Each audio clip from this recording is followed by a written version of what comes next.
What's up, everybody? We just got back from Colorado and Moab, and after putting the Jeep through some of the toughest wheeling that we've done so far, I came home even more impressed with the Rock Krawler suspension than I was when I left.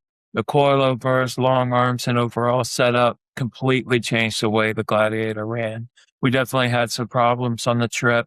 You guys have seen some of those, but the Rock Krawler suspension itself performed extremely well. Before we left, I had an opportunity to interview Jeremy, the owner of Rock Krawler, about suspension, building a Jeep with your end goal in mind, and understanding how all of your components work together. After spending time in Moab and putting the setup to work, a lot of what Jeremy says in this conversation hits a little differently for me now.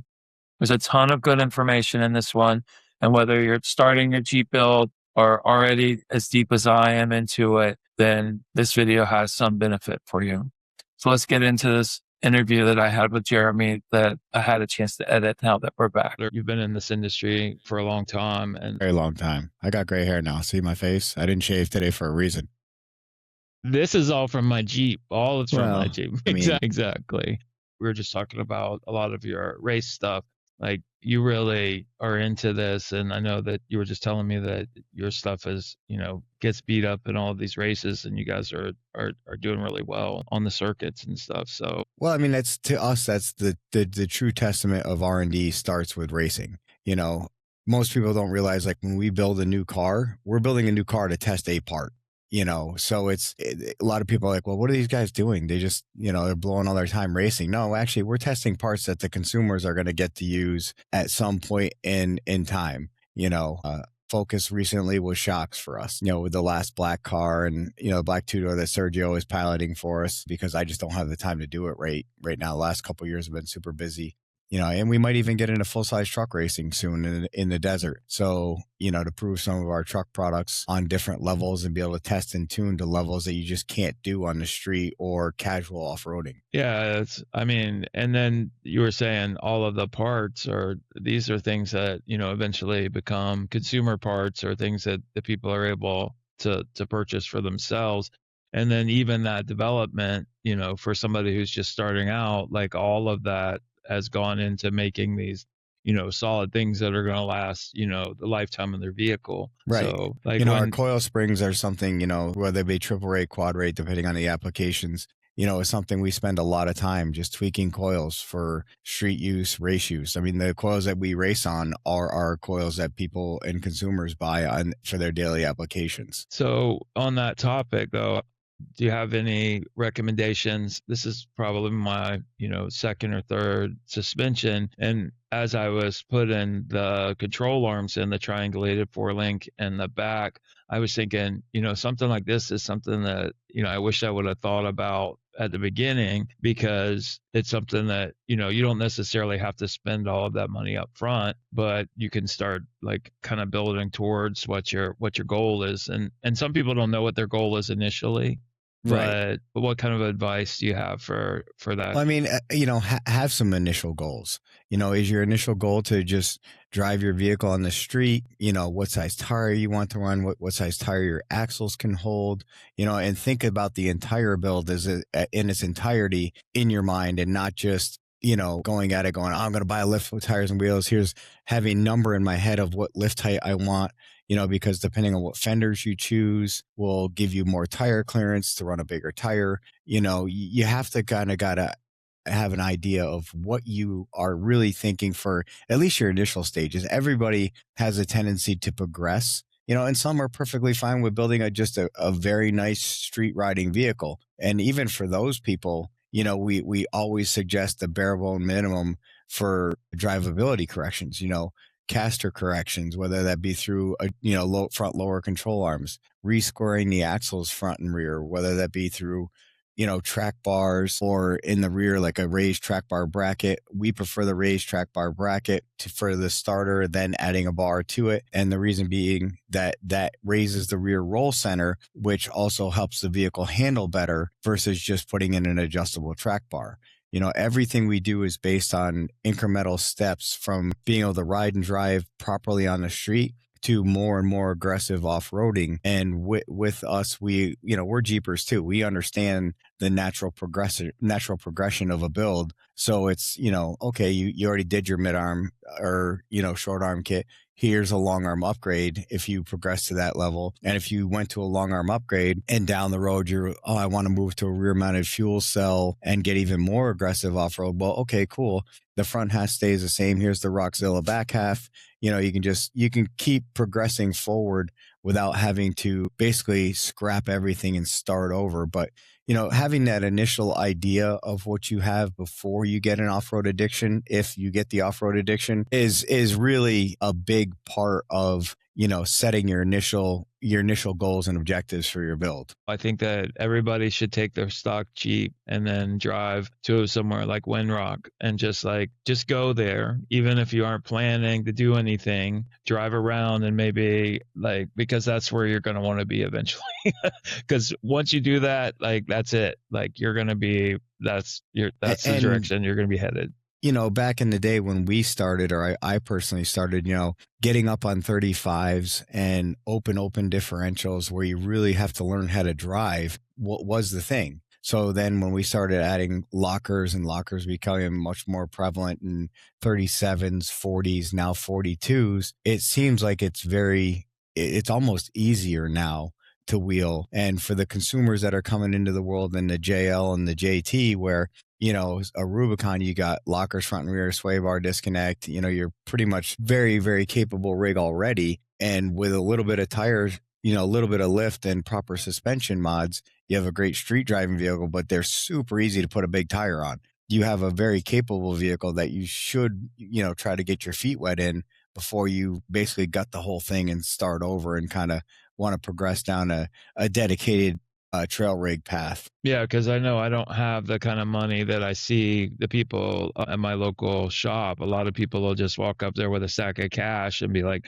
I want 1 tons on this. But they've never done anything. Yep. But they just like the look of it. So, and they could perfectly be just happy with the Rubicon 44s and some, we tell people, hey, run up to a 38-inch tall tire on the stock 44s with proper gearing, maybe a little bit of truss work and some shafts. And that'll do, 90 to 95% of what most people do. The stuff you are seeing out there on the YouTubers and stuff like that is not even the 1%ers. It's less than 1%.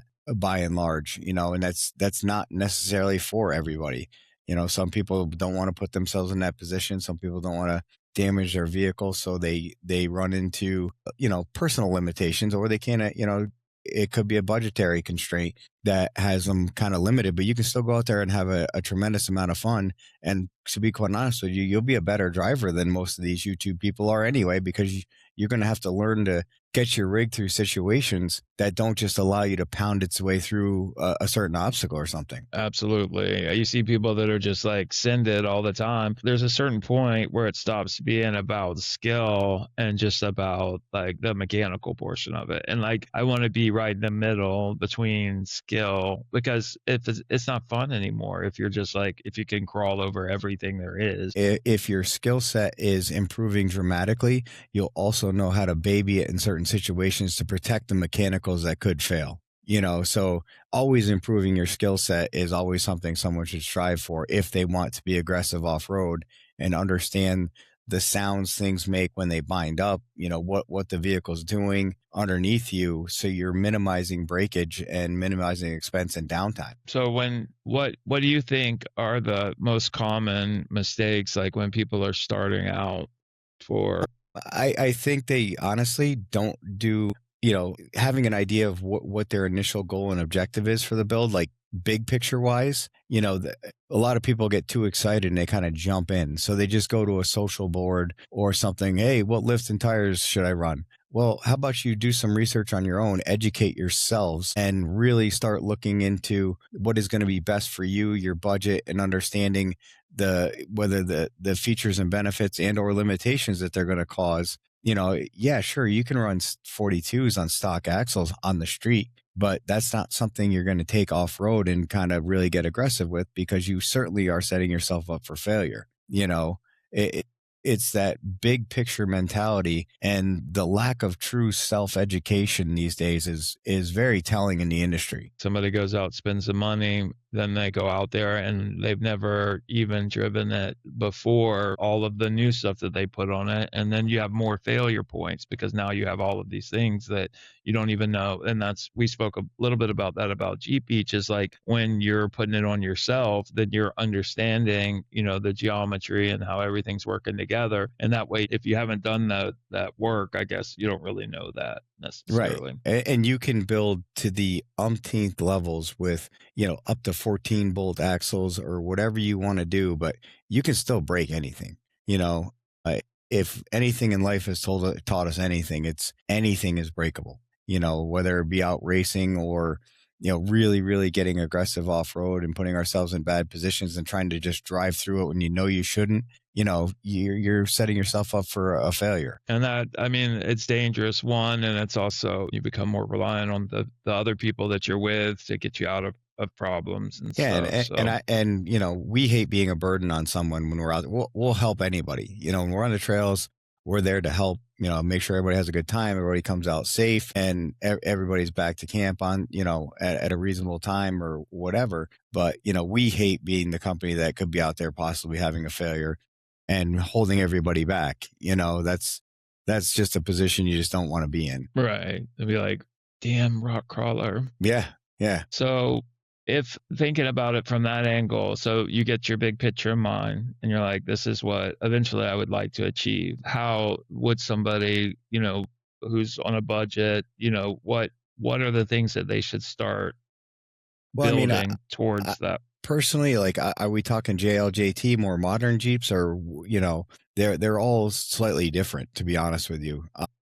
But I believe in, whatever vehicle you have, if you're putting money into it, maximize the potential of what you have underneath you before you go further. For example, I mentioned JLJTs, those Rubicon axles, we like them up to 38-inch tall tires. Well, okay, cool. So a 2.5-inch lift kit with separated factory Ruby flares or separated Mojave flares or Highline flares will all fit that. And then, the lower lift height gives you less driveline stress, makes it more drivable, more usable. Put 38s on it.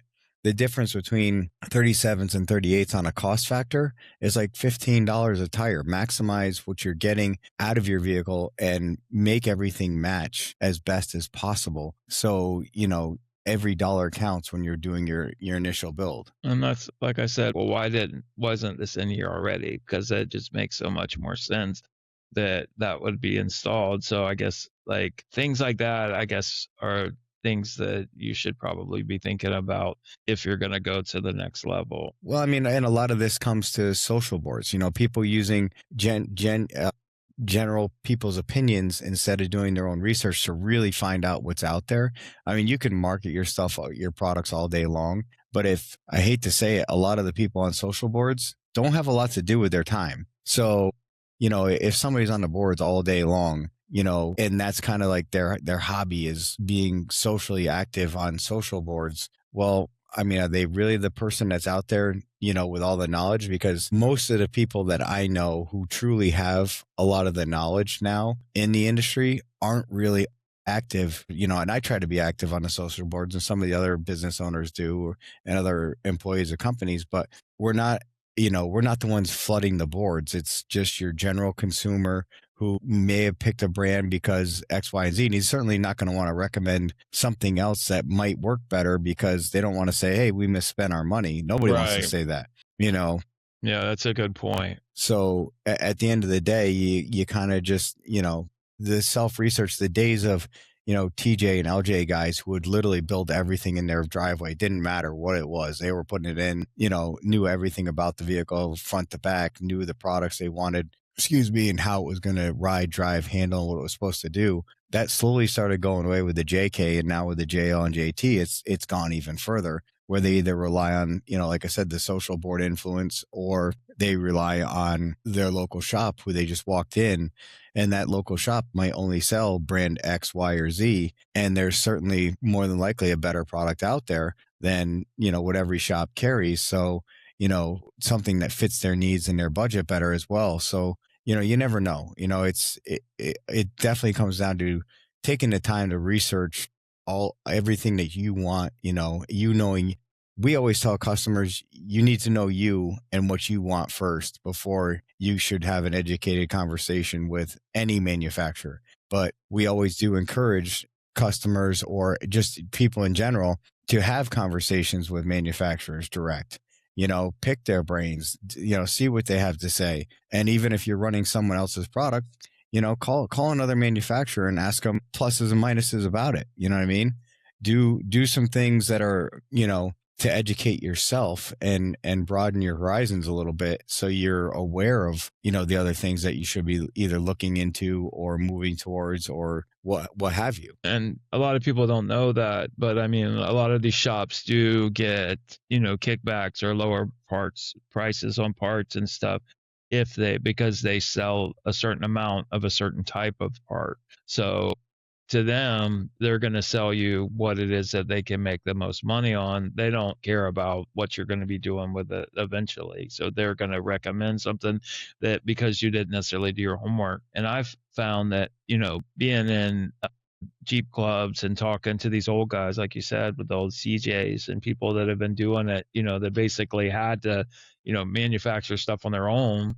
Like those people have the most amount of knowledge. Like those people know like what's going to work and what's not going to work. Yep. No, and to your point, dealers get their discount structure is typically based off of volume. That's how a lot of manufacturers treat dealers. We treat dealers by how they are as people to consumers. I don't really care if you're not selling $100,000 of Rock Krawler, as long as you are good to the consumer, that's, eventually that word's going to get back to us, and we're going to help you with discount structure, margin, etc., because we want the end consumer, who we really care about most, being taken care of. It's a little bit different business model than, just trying to sling parts. Right. I definitely got that vibe from talking to you and from dealing with, the guys that work with you.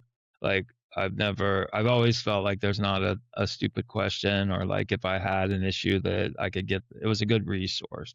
Whereas, like I said, some people are just out there trying to sell you something, but I've always felt like I've had a good experience with you guys. Appreciate it. I mean, I have a great team that works with me, and, but we certainly strive to be the most technical knowledge based company in our market. I make sure all the guys are seeing the builds, make sure they're, either they're doing a build together, even like Cody and Jim, hey guys, build this 392. I'm not going to tell you what you got to do until I get underneath it and I go back through it to see and then give them pointers on, hey, here's what you should have done here. Here's a couple little things to help you address or, fix some things. Here's, a couple areas you could have done better on setting it up before it went to alignment. Just little details, that really help troubleshoot other people's stuff, because once you start mixing axles from different manufacturers and different suspension components and trying to homogenize everything, just like you said, you're having issues with your sway bar clearing, the resis on a coilovers because, they weren't necessarily designed to function together. Right. That's when it gets fun. Yeah. But when you deal with axles, every axle manufacturer has a different, they all have their pluses and minuses, and they all do things a little bit different inside of their little wheelhouse. It's not just a straight axle that rotates tires. Their mounting bracket locations might be slightly different. Their methods are different, and you have to understand what those are in order to make everything come together as one where, we'll work with Curry, we'll work with Dynatrack, we'll work with Dana, we'll work, with East Coast Gear Supply, we'll work with Fusion, all the companies that make axles. So we are trying to keep up on their knowledge base on what they're trying to achieve. So we have an idea of how our parts are going to function with them as well. Well, then that's, honestly, that's kind of what got me looking harder into you as I was looking at skid plates, because we were at Windrock and I felt like that I was kind of holding people up because I didn't have a skid system. So I ended up contacting Next Venture, and they build parts that work with your parts. So there's obviously some back and forth communication going there. And like, I feel like it's a superior skid plate system. I feel like the fact that it integrates, it's that intercommunication and engineering is like what what really it makes it easier to build something that works together. Because right now, like you said, with the sway lock and the reservoirs, now I'm having to custom manufacture something. So it's not necessarily a bolt-on part when you're always going to run into that, but the way that you guys have communicated on some of those other things. And I know I've talked to you in the past before about parts that were coming out and how you were talking to the person about getting the part so you could make it work with your system. So, I mean, that's important that you have that communication. So. Yeah, no, I mean, it is, and a lot of us work together. We don't typically trend into the armor side of things. So we'll work with armor companies, we'll work with the Savvies, we'll work with the Next Ventures, we'll work with the Moto Builds to make sure, hey, we're all putting something together that's going to help the consumer, achieve a goal as simple as possible and as efficient as possible and keep the functionality what we've all designed together. It just does help out a tremendous amount, even us knowing like what fender clearance Motobilt offers versus Savvy versus Next Venture and what lift heights get affected and what tire size you can run is valuable knowledge to the end consumer when it comes to them having that dream build come to fruition. And I think that's something that people like, especially people starting out, aren't necessarily thinking about is how are these parts going to play with each other? Like, what do I need to do? Like, how much am I going to end up spinning and welding and everything else to try to make, something that wasn't necessarily made to work together? Right. 100%. But there's a lot of knowledge out there that, if people take the time to actually do their homework, they'll figure it out, and there's a lot of great companies out there that are there to help them and kind of point them along the proper path. And if it's not, the answer they want or the product they want, at least they're getting knowledge about how things work together. From doing it myself, I feel like I've learned a lot. Like I didn't understand, any of the geometries, like all of that stuff until I actually got underneath of it and started looking at it and being like, well, this works with this and this works with this. So, but so you think like just somebody starting out, they have gone out and bought, let's just stick with a JL or a JT. I guess most people will probably go straight to tires and a lift, right? Usually that's their initial, but having that foresight of, what trim level JL, JT did you get?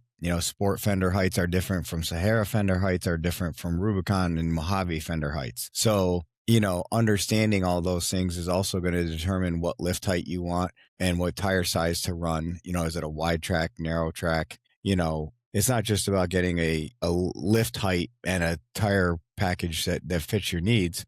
And even when it comes to like obviously tire and wheel fitment, tire and wheel, how they're going to affect ride quality. There's a spring rate associated with and dampening rate associated with every tire and wheel combination, based on tire pressure, based on tire construction, based on rim diameter. There's obviously C's, D's, and E rated tires, and even now F's. All those things are going to affect the overall picture of ride quality, so being able to, there's so much out there now that it's very easy to pick something that's wrong that's going to be detrimental to your build. Right. And that's the big picture thing, I guess. And then the research stuff, which I mean, like you're saying, with all of those factors, there's a lot of homework to do before you really should even start to build. 100%. Put some time in it, understand, for us, obviously we're big fans of Nitto tires. We run a lot of Nittos, but, certain vehicles of ours run certain tires. Like if it's more of a street vehicle on like one of our tow rigs or something like that, we're into the Nitto Terra Grappler, a little bit more of an all-terrain tire, a little smoother on the road, a little bit better, less noise in cab. We want something that's a hybrid. Well, they got the Recon and the Ridge Grappler, and then you want the ultimate in off-road and dual purpose, then they got the Trail Grappler. So, picking those for your build. But of course, lo and behold, in a 40, they offer a Trail Grappler and a C and a D, depending on wheel size and stuff like that. So all of those things can affect where you want to go with your build and the look you want. You're saying that the boards are probably a bad place to go because I don't think they're necessarily bad. I just don't think they're necessarily great like they used to be. You used to have people in there that were really true builders, hardcore guys, like back in the day, and Jim was even talking about it the other day when Pirate 4x4 was around, they wouldn't blink an eye at telling you you're wrong, and now people have too many feelings about, when people don't agree with their opinion on something, but, but they get turned off when somebody doesn't say what they wanted to hear versus taking in the information and processing it for their build, which is probably more than likely the right way to do it. And it will eventually help them steer them along a better path. Right. I mean, you have to realize, and especially, like I said, when you're starting out, you don't know anything, and you have to take everything that somebody else says with a grain of salt and keeping them with mind about it. And if somebody like is taking the time to tell you why they disagree with you, then maybe you should listen and like be open to like maybe adjusting your ideas of it. But I mean, I can see the whole brand thing where people get stuck on like a specific brand, just like an Apple or, whatever it is, and being like, well, I'm going to do my whole vehicle in this. Well, I mean, there may be parts that somebody is making that are better than the parts that somebody else is making. Or at some point you may realize that you've made a mistake and then just go back and redo the whole thing. What other resources do you think people can pull from? Yeah, I think people shouldn't be as nervous about contacting manufacturers direct. Pick up the phone, go old school, call them. Have a good dialogue with them. A lot is lost in translation via email and texting and messaging, that it can be misinterpreted, where when you have a good dialogue with a manufacturer or a manufacturer's rep, you have the tendency to learn more and have a much better and more open discussion than you would, just simply, messaging or emailing. I could see that. Even when I was starting building, that I heard, but I didn't understand. And so then I would have to like follow up with somebody about understanding it, or talking to somebody again once I had a better grasp of what it was they were trying to say to me. So I guess that's part of the whole process too. 100%. I mean, because ChatGPT, Grok they're not going to solve all the world's problems, and they're not going to tailor it to meet your needs. You have to be able to, have that open conversation and have it with multiple manufacturers, not just one that you think is the brand that you want to focus on. Have it with many manufacturers and be like, here, I'm looking at this. This is what I want to do. What do you think fits best for me? And here's my budget. I can tell you personally from being at Rock Krawler that we probably have more than anybody else has to offer across the board, especially in the Jeep space. However, that can also be very intimidating. Well, I know you build different kits obviously for different levels. So like somebody was to just buy a stock vehicle, then you've got your mid-arm kit, that's kind of like would be your entry level kit. Yeah, we have an adventure system, and even starting there, that kit's going to come with caster correction, axle centering correction, spring bolt correction, either triple or quad weight coils. The foundation of the kits being the joints and the springs and normal corrections that need to transpire is found in every one of our systems. It's just, where do they want to start? What's their goal? And we offer two very different types of systems as well. We offer the Adventure series, which is high ability maintenance free. And then we have X Factor that requires maintenance, or Rockzilla that requires some maintenance on joints and servicing and stuff like that. That goes back to the consumer knowing themselves. What's my ability to maintain the vehicle after I lift it? If it's just a street driven rig, then stick in the Adventure series line of products, Adventure, Ultimate Adventure, Adventure X. And you can start with an Adventure and then work your way up to Ultimate Adventure as your off-roading needs progress. Everything is steppable in simple increments as your off-roading needs progress. So again, it comes down to the consumer knowing the consumer. Right. When I started, I started just like everybody else, where I'm like, I love the look of that, and that's what I want, is that look.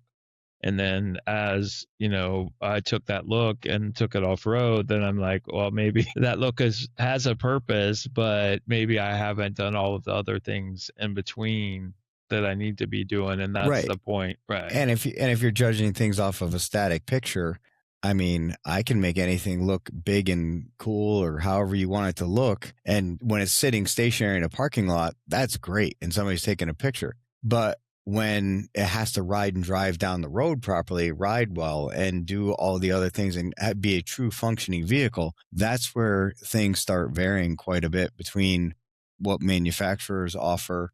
A lot of companies don't offer systems that allow you to progress naturally through the evolution of vehicles' lifespan. Some are like, here's this kit. Okay, now take it off and put this kit on there. Well, that's really not the most consumer friendly way to go about things either. So, it really all depends. Again, consumers got to know themselves. Right. Everybody sees like Moto built, Jeep, and they're like, I want that. But it's like that's not in my budget. So you got to start somewhere in order to get. Or, if you want to go about that the cheap way, do you have 2 years of your time to put into one build for yourself? Right. It's time versus money on something like that.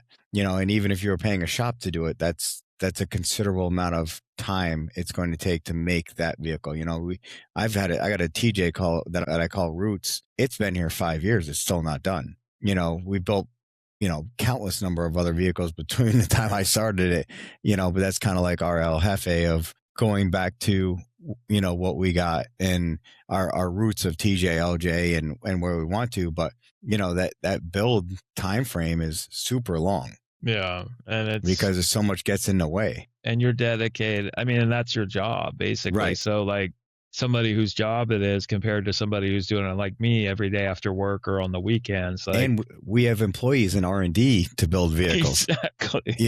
That help us at engineering facilitate, putting stuff on so we can take a look at it at certain points and evaluate it, so yeah, it can be cumbersome. You see a lot of people start a big build like that and then quarter of the way, halfway through it, they bail on it because they run out of time and patience. They put it on marketplace and then somebody else take a big loss and somebody else picks it up and they don't finish it. And it's a very common thing that you see. I can think of 3 friends that started some rock buggies. They're all selling them and they never went together. Well, there's something that I like about like driving my vehicle to where I'm going and then, it performing like well off-road. And then driving it home. That's the way that I build, and like I think that your products and some of the other products that I have allow for that. Like you said, it's you're not taking away from the ride quality as much. Like you're correcting all of the things that still make it feasible for daily driver, but then also being able to like have fun with it when you want to. Yeah. And that's always been a focus of ours is even up to the level of, JL, JK or JT Rockzillas, we keep a Jeep. We're at heart, we're Jeep people, even though we do Bronco, Ram, Super Duty, Chevy, HD, the entire HD truck line. There's just something about being in a Jeep that is different. Your experiences in life are different. So it's just what we do. Broncos are similar, but not as capable off-road, but better at high-speed desert. There's trade-offs between vehicles and what you choose to build, the platforms, what you'd put into, even our trucks, function as chase vehicles at races, so they're not just a tow rig. It's got to be able to get out there and perform. If we break on a trail, to be honest with you, a lot of times we're going to go grab our truck, come in and go get it if we need to go get it.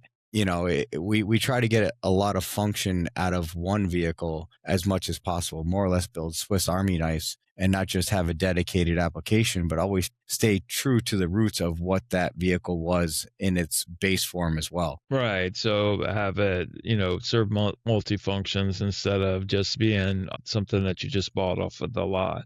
When you're developing products for all of those different platforms too, then that probably gives you ideas about, some other platform that you're working on. There's a lot of cross-pollination. We've owned sports car suspension companies. We've owned UTV suspension companies. One always leads back to another in some form or another. The ability to learn, adapt, take it in and apply it to another chassis is critical. When people are one-trick ponies and they really only focus on, let's say they only focus on Jeeps. Well, sure, you can say you're an expert in that field, but what you're not learning from, playing in all the other fields will have a drawback to what you're trying to do too. Well, absolutely. And if you are an expert, then it really shouldn't matter what the platform is, because you understand, all of the. We're a chassis and suspension engineering house. That's and manufacturer. That's what we are. We make parts here. But our real job is chassis and suspension engineering. That's what we do day in and day out. Doesn't matter the platform, doesn't matter the application. That's what we're there for. Yeah. Again, I love your product. I appreciate it. I appreciate the time and development that you put into it. Anybody who tells me they're perfect out of the gate, they didn't try hard enough.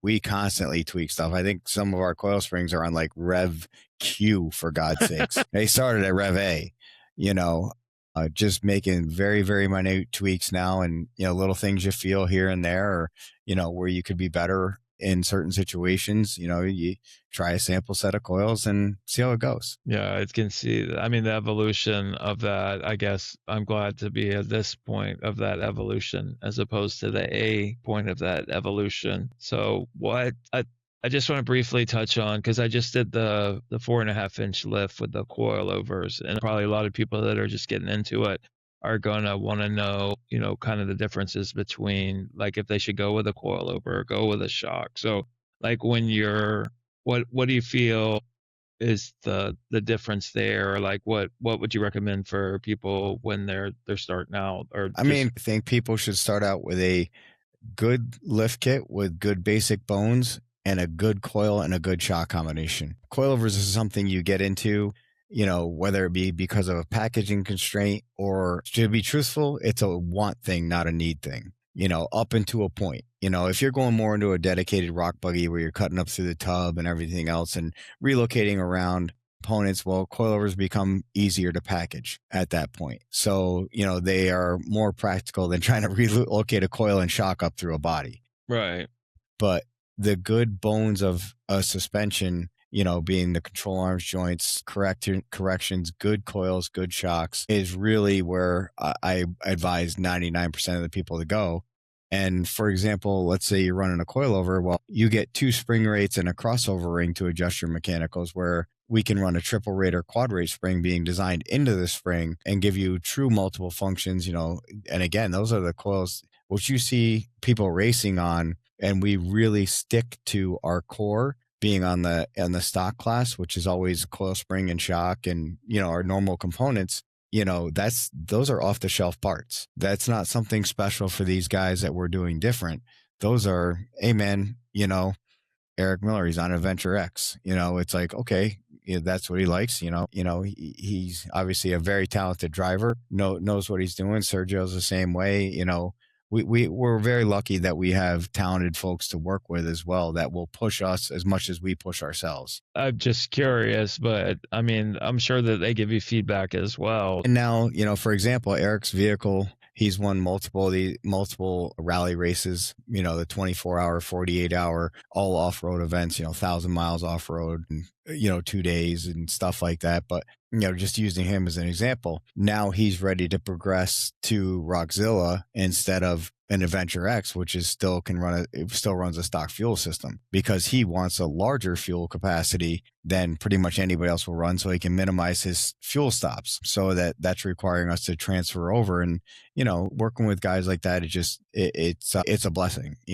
A lot of the people we work with, they might not be the biggest YouTubers, they're not the biggest social board posting people, but they're very good people to work with. I've been trying to do this channel, but between building, you don't really have time. To keep up, there's 5 different platforms, everything else, unless you've got like a background in digital media. Like you said, there's probably not going to be a lot of people that are able to manage both, like building, racing, going off road, and, constantly like keeping up with, everything else that's happening on these boards. So right. Or people that have a lot of time for YouTube typically don't have the time to build their vehicle. So they're not typically the builders of their vehicle who really know what's going on underneath it. It's, their focus is their YouTube channel and getting views, clicks, and things of that nature. So they're out there trying to create content. And we've seen a lot of them run out of knowledge really quickly. when it comes to what they're trying to portray and what they try to discuss, you're like, no, that's wrong. No offense, stick to editing your YouTube videos because, and listen, a lot of them are great people, and we work with some of them, we like the people we work with, and that's first and foremost.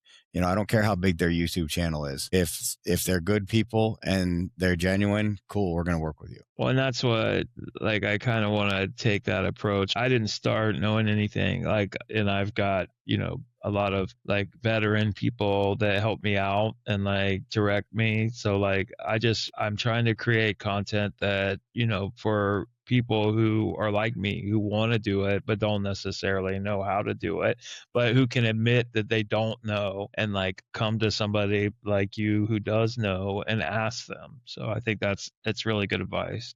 No, and that's super critical to do.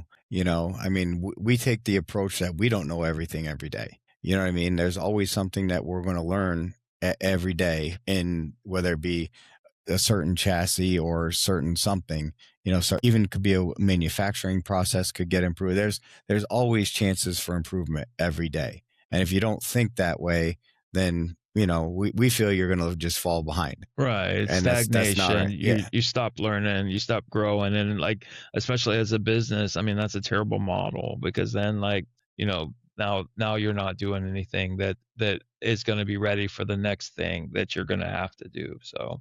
Right. And we find our evolution, it takes time. Now the bigger we get, the slower we can implement changes, but the more testing time we put into it, the more, it's a cumulative effect of 25 years of doing this is where we are today. Between working with other engineers and working with the racers and working on other platforms, and then all of those coming together, that I feel like that's a good evolution. Like that gives you a lot of different feedback points or whatever that you're able to work further on your development. That helps us, but also working with other manufacturers in the same space also helps us. We have a lot of people that use our coil springs in their kits or our, joints or other components in their kits. We don't even have to do Toyota platforms because we have enough guys in the Toyota space using our joints that we don't want to compete against our customer. Right. So we don't even need to look at it. It's like, nope, we're selling X amount of joints in that space. Let's stay out of it and let these guys handle it and do their thing. But there's a lot of feedback going back and forth between manufacturers all the time. If it's a passion more than just a money grab, I guess that's the important thing. It's not like you've been around the industry for a little while now. You can see the manufacturers that want to necessarily kind of portray they're out there on an island by themselves and, they do everything and they have a very internal focus. And then you have the ones that have a broad-based focus that work with a lot of manufacturers. And, those are the ones that are out there actually really doing things for the community. That's going to be a big community benefit down the road. Right. And that communication. I met Brian as one of the first manufacturers that I met, Brian from CMM, and he was just like the greatest guy. And he was just so like, I think we talked for like an hour. His wife made us stop talking, but I mean, he's just like so into it, I mean, it's just, that's refreshing. I guess that's the type of people that when you're looking into, upgrading and doing things or whatever, that those are the people that, you want to support those, because those are the people that's they're about it. They're not just doing it to like make money. And we work, a lot with Brian. We have a lot of conversations about whether it even be just business strategy or whatever, there's a lot of, networking behind the scenes that, you can see the companies that do it and you can obviously see the companies that don't. A lot of the ones that are PE or very self-centered or self-centric, they just don't. And they're very stuck in their business model as to what they are. So they have no chance of saying anything other than what we are is the best because this is what we are. Right. Whereas everybody else is slowly advancing and putting all these guys in a rearview mirror, big picture wise. Yeah. And I mean, it sucks for them because they probably got into it for a good reason, but then, then it became more about dollar signs than it is about the sport. So Yeah, no, and you got to feel good about the vehicle you drive. You know what I mean? That's just I hate to say that's an American way of life. absolutely. Your vehicle is a statement about you personally, and you want it to ride and drive good, and you want it to be a positive influence on others, and that's a very key factor to, what manufacturers should be doing. Well, I think it's built into us because I mean that's your first real freedom. I mean, like when you're 16, you get your car and you have freedom. And it's your first real investment. It's where you're going to put in quite a bit of your money, your time, your energy is going to go into a vehicle, more than likely. So, some people get hooked into sports and the vehicle is just a mode of transportation. I've always had a liking to vehicles. I've always wanted to go out there and push ourselves and, just, I hate to say it, just win. Yeah. Get a win every day, whether that be something small, like I said, in manufacturing, something, just, it can be anything, but just get a win every day. And I think vehicles are definitely a part of that. Like for me, a win is getting, a part to work with another part right now. Right. But you're also getting a lot back out of it because, a win can be just a simple obstacle you've had trouble with a couple times. You've been to a park or you've been off road and all of a sudden you nail it, and whatever that change was, whether that be, driver skill or, whatever, that's just a small win in that day's time. Absolutely. Wins come in many different ways. Well, I appreciate you talking to me today. I don't want to take up too much. I appreciate you bringing us on. And, my biggest word of advice to consumers is, talk to manufacturers directly. Have a good line of communication. If you're looking at brand X, look at brand Y too and have a conversation. Don't just, focus on what somebody says on a social board because that's probably going to be what they purchased. They're not going to go, oh, I made a mistake. They'd have to be pretty scorned to actually probably make that statement, in general. So it's, learn as much as you can, do as much as you can on your own, understand what's underneath you, because your life is on the line every time you start it and go drive. Right. Don't necessarily rely on the shop to do maintenance and stuff like that. What happens if your maintenance, their best maintenance guy wasn't there that day and he had to put the new kit on your vehicle, and you're getting a little bit of different noise underneath there? It's probably not something you want to be driving without knowing what that noise actually is. It could be life-threatening to you or somebody else. We've taken the time to be certified with Stellantis for our Jeep and our Ram products, to levels that no one else has gone through in this community, so it's something we take serious, because we do know, hey, listen, these things can be life threatening, knock on wood, we never had a problem, but, it's other than, obviously every manufacturer's had problems, but nothing to that level of extent, but, you do have to take it very serious and, the consumers got. Yeah. Trust. If you have to have trust, then you shouldn't trust in a brand name as much as you should trust in the quality and the engineering and all of those other things. And the maintenance and upkeep. Right. You know what I mean? It all goes hand in hand, and that goes down to the consumer knowing the consumer. You is always our thing. Know what you're capable of as far as maintenance is concerned. Know what you're capable of as far as how you can drive your vehicle. Know what you want to get out of it. Know what your budget is, know everything about it. So when you build it, and everybody's dream vehicle they don't all match up. Right. Someone could be very simplistic and be very happy with it, just driving it on the street and on the beach. And then there's others that are going to be completely wild in it, and it's on a trailer. But, you is the one of the biggest things I could tell anybody before they select a product, and then try to marry the product with knowing you. So get the big picture, try to totally envision where you're going to go with it. And then, get in contact with the manufacturers and try to get as much input from as many of the potential, companies that you want to work with as you can. 100%. And have conversations with companies that you don't even know if you really want to work with them, but you kind of might have an interest, just to gauge a feel and, really work on your knowledge level. Yeah, there's a lot to learn, but if you work at it, like I said, people say things to you, you hear them, but you don't know them until till you've got to that point, and then you hear it again, but you understand what it is. Right. And a lot of people can read through salesman talk versus real talk. We have the tendency to be a lot more real here than sales point oriented. We sell through many channels, dealers, wholesalers, distributors, retailers, big box stores. So, we're not necessarily relying on that phone call to be our sale. So we have the opportunity to be a lot more real with people than a lot of other companies do. You want somebody that's real. You don't want somebody who's just, because they get a better deal on it, that they're going to sell you a different product or whatever. So, well, we hope that that the level of realism in this community starts really coming forward again, like it used to be, and not just about big lights, big stereos, and that's not to take away from anybody who just wants that. They have the best sound system in the world. That's awesome, but they probably don't know what they're driving underneath them either. I think you're going to have that segment. So like people are going to get to a point, and they're going to be like, I want to do more. Like I want to go further.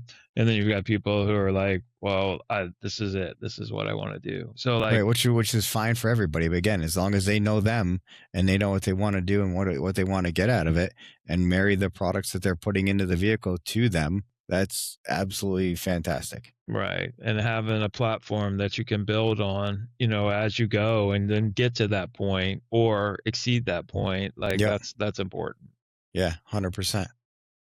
All right, Jeremy. Well, again, it was great talking to you.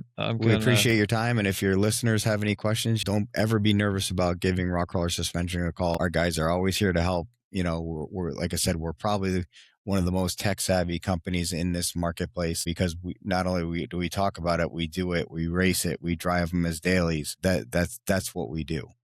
Well, thanks so much. Well, I'll see you at the next one. Yeah, man. Thanks. All right. Take care, sir.